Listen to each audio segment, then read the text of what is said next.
chestiuni administrative, începem oficial Festivalul Internațional de Reconstruire Istorică Râșnov 2019, faza pecetat. Încă de la început, acest festival a fost gândit ca o manifestare unde să fie invitate printre cele mai bune trupe de reconstruire istorică din România și din străinătate, haiduci bulgari de secolul XIX.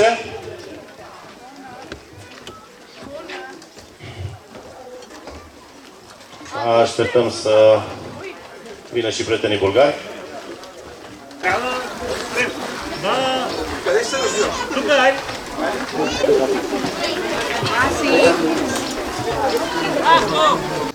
Și vom începe prezentarea în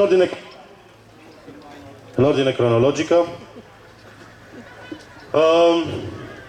Cei mai vechi reprezentați aici sunt celții. Pentru cei care nu știu, am avut celți în Transilvania o bună perioadă de timp. Au stat pe teritoriul țării noastre și de aici făceau raiduri până în Grecia, unde făceau zoptot și se întorceau cu pradă bogată. Observați echipamentul specific, cămășile de zale, scuturile mari, foarte ornate. Ok, mulțumim colegilor noștri. O să-i vedem la luptă un pic mai încolo. Sau vreți să dați acum un 1 la 1? Nu, nu vor. Bun. Bun. Următorii îi avem pe sarmați.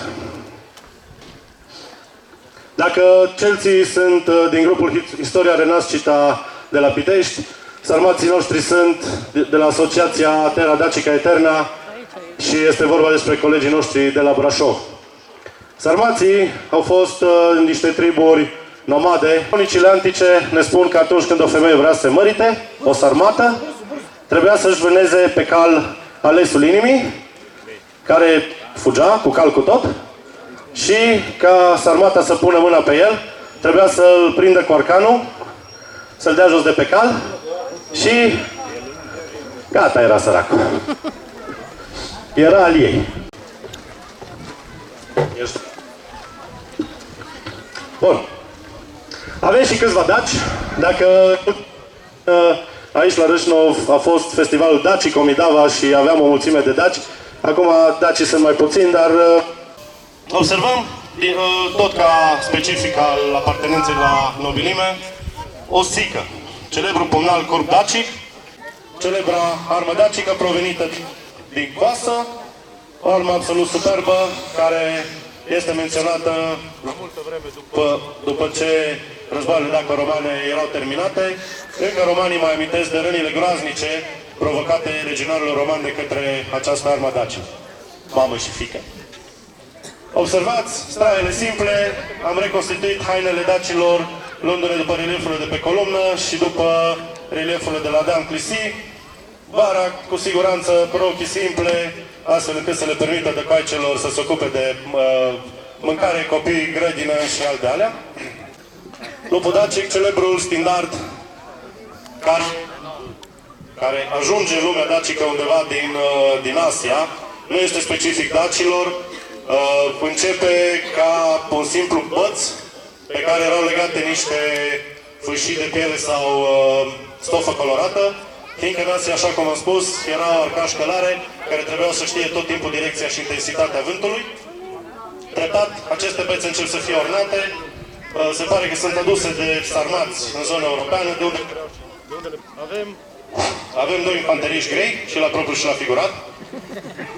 Observați scuturile mari ovale, foarte bune pentru a se apăra, cu un element metalic în mijloc numit umbo, unde era, pe partea interioară este mâna războinicului și umboul era de asemenea foarte bun pentru intervenții stomatologice asupra inamicului. Mai au coifuri metalice cu apărătoare și de ceafă și obrăzare, cămăși de zale, o centură cu o pafta, cu o cataramă bogat ornată și vedem unul dintre ei are o spadă scurtă, e inspirată probabil de la romani, pentru lovit și pentru un puns, iar celălalt are un falx de o mână.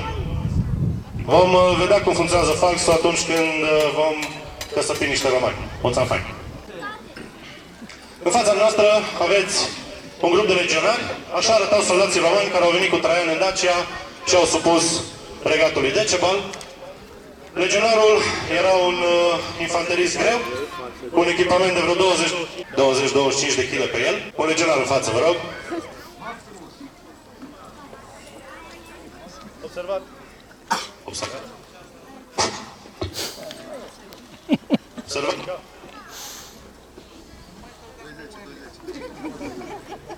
N-am călcat pe wireless. Bun.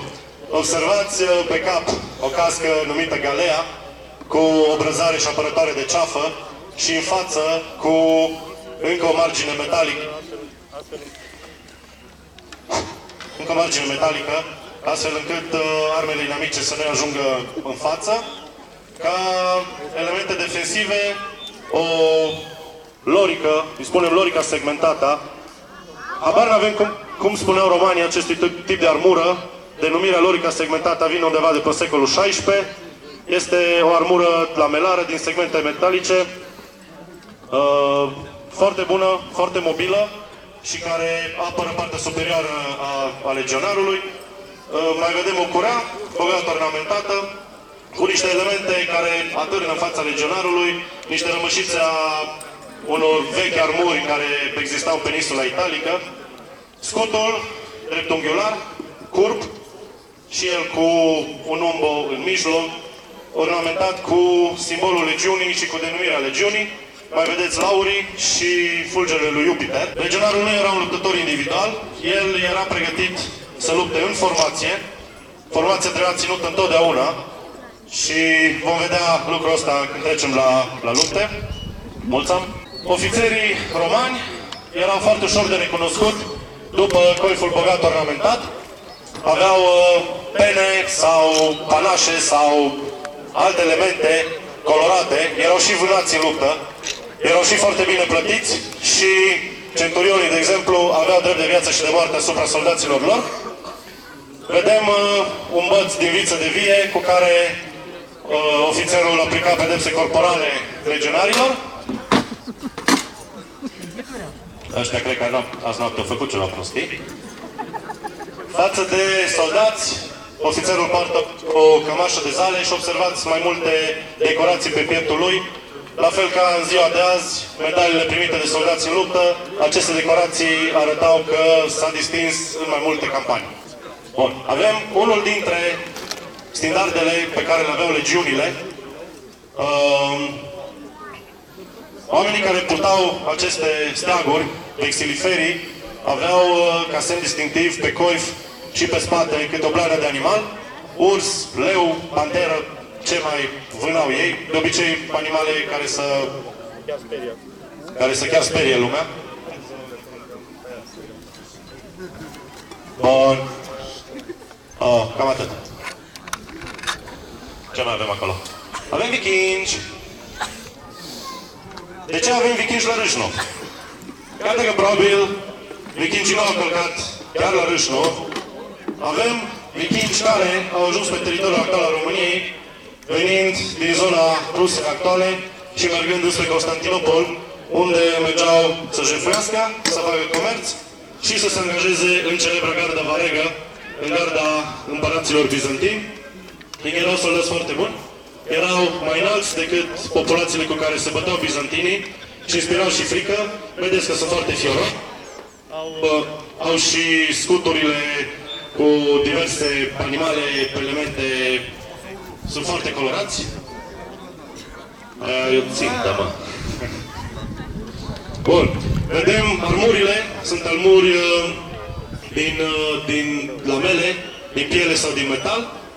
Coifuri care le apără nu numai fața, ci și gâtul și vedem acele vantaie din zale care le curg pe piept.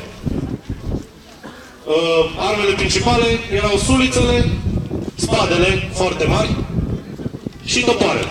Aveau chiar topoare mai lungi decât cel pe care îl vedeți la colegul nostru.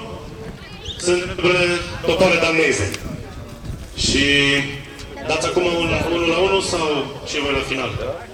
O să vă înghesuiți la final. Da, bun. Hai să vedem cum se băteau vikingii. Vedem un luptător care are scut și spadă, care încearcă să intre pe sub toporul colegului nostru, care încearcă și el să nu fie tăiat. Spunem că pe lângă activitățile casnice, unele femei în lumea vikingă luptau. Dacă v-ați uitat la celebrul serial Vikings, ați văzut că existau acele așa numitele Shield Maidens.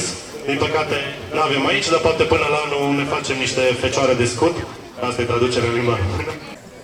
Și avem grupul bulgar. Grupul bulgar avem două detașamente de fapt. Unul de bulgari medievali de secol XIV și în fața noastră avem niște haiduci de secol XIX.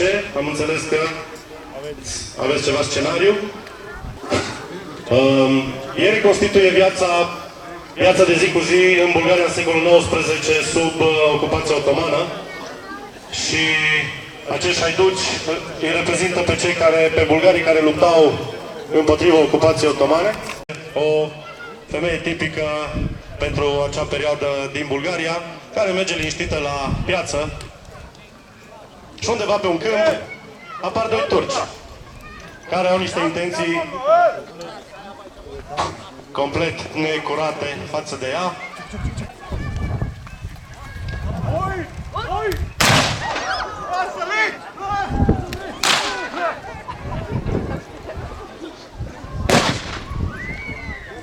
Un flanc, l-au ciuruit. Dacule, mi-a părut bine să te cunosc. Ok, hai să facem un pic de galerie. Cine ține cu romanul? Hai să vă auzim. Cine ține cu Dacia?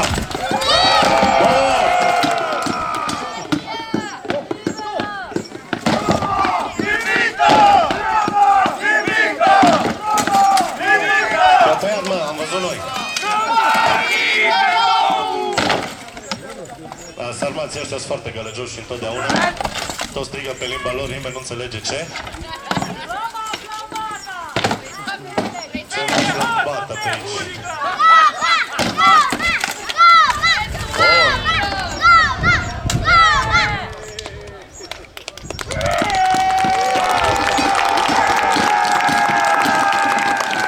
Dacii știau foarte bine că un roman bun e un roman mort. Hai să arătăm frumos și încet cum se folosea falsul. Fiindcă despre fals aflăm o mulțime de trăznăi de pe Facebook și de pe internet și din alte părți, de la tot felul de neaveniți care n-au ținut niciodată astfel de armă în mână. Bun. După cum explicam, falsul este o armă încovoiată, cu tăișul pe interior. Ideea era să aghețe scutul roman ori de sus și să tragă scutul. În situația respectivă, romanul avea două șanse. Ori era foarte puternic, ori era foarte prost. Dacă este foarte puternic, poate să-și tragă scutul și să le libereze de fals. Dacă este foarte prost, se va ține de scut și, așa cum am pățit de multe ori în luptele noastre, tragem romanul vreo 2 metri din formație, îl băgăm în rândurile noastre, unde jucăm pe el.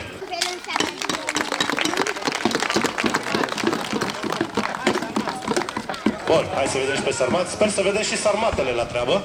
Să le dau cu vreo jumătate de oră că se bagă și ele.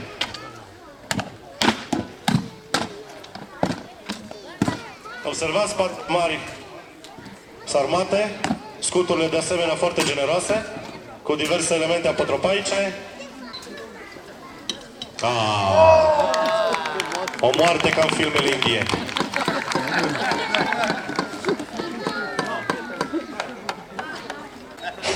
Care se bagă la luptă împotriva. Avem două femei, ok! Bun, aplauze pentru colegele noastre. Doar vreau să ocazia să vedem femei bătându-se. Zice că sarmații, înainte să fie bărbați, trebuie să fie femei? Bun.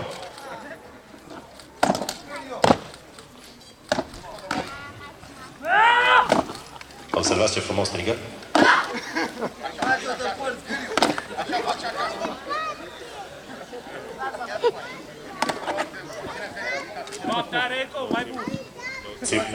Nu simula.